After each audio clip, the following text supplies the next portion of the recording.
everyone, Allison here with another layout and process video showing another way you can use 6 by 6 inch papers on a full-size 12 by 12 inch layout. With this layout, I did kind of the opposite of what I usually do. Usually I will create a detailed design in the middle, and then there's white space around the outer edges of the layout.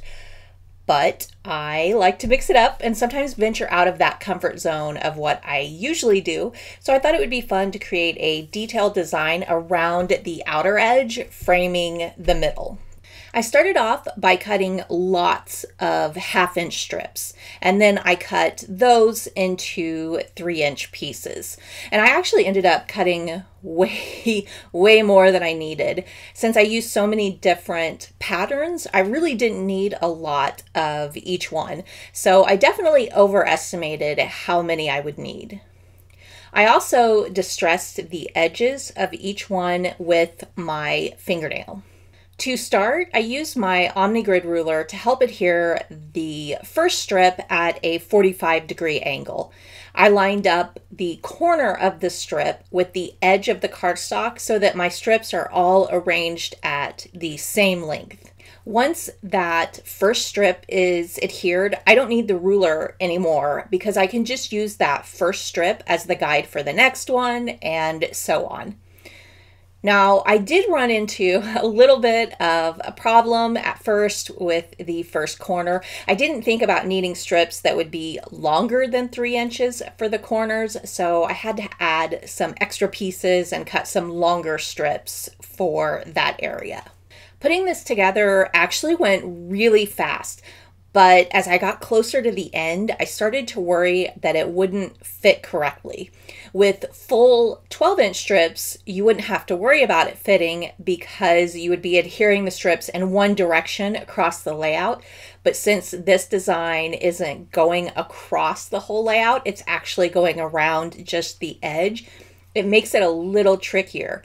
It ended up being a tight squeeze, and I had to trim a few strips down a little, but it ended up working out perfectly. And thank goodness, I was really starting to sweat it as I got closer to the end. After all the strips were adhered, I used a pair of scissors to cut off the ends that are hanging off the edge of the layout. And a trimmer might be faster, but I was worried about getting snagged on one and messing it up, so I just went with scissors. For the next part, I didn't use 6 by 6 inch papers. I used a full-size sheet of this white grid paper to cut into a square for the center part. And this covers up the ends of the strips and will be the background for the rest of my layout design. I wanted to add 2 different areas of stitching, so I'm going to go ahead and add the pencil lines for that. I'm going to add stitching on some of the slanted pieces and on the white background paper. After I have my pencil lines drawn, I use a foam board and a paper piercer to pierce holes along those pencil lines. I'm going to add some colorful stitching to the slanted strips. I chose the papers that are more solid color so the stitching would stand out. For those, I used 3 strands of coordinating colors and then used a back stitch, which is going up the next available hole and back down the one behind it. And then you go up the next open hole and then back down the one behind it, and just keep repeating that in a continuous line. And a little stitching trick for when you want your stitching to go all the way to the edge and it's a slanted line, I pierce a hole right on the edge of the paper, making a little notch that will hold the thread in place. With a slant, that stitch will slide into a straight position unless you have a notch there. And you can also use scissors to cut a tiny little slit in the paper to hold that stitch in place. On the white square, I'm going to use all 6 strands of white embroidery floss, and I'm going to use a chain link stitch. This adds a really nice texture and frame to that white paper. To do this stitch, you go up the next hole and then slide the needle under the previous stitch and then go back down the hole you originally came up. And you just keep repeating that. It's a really great stitch for lots of dimension. Now, with all of that done, I can start adding all the details to that white square in the center. I start with my photos. I'm using two 3x3" photos, and I'm going to add them to the lower left corner along with a large foam title piece that says "Hooray." In the upper right corner, I add 3 different banner pieces. One is a die cut and 2 of them are chipboard. And I use foam adhesive with those to add some dimension. I absolutely love foam adhesive and use it on almost everything I can. I also added a few stars on top of the banner pieces. I love little details and tend to keep adding it as I go. I also added a heart and a few foam confetti pieces.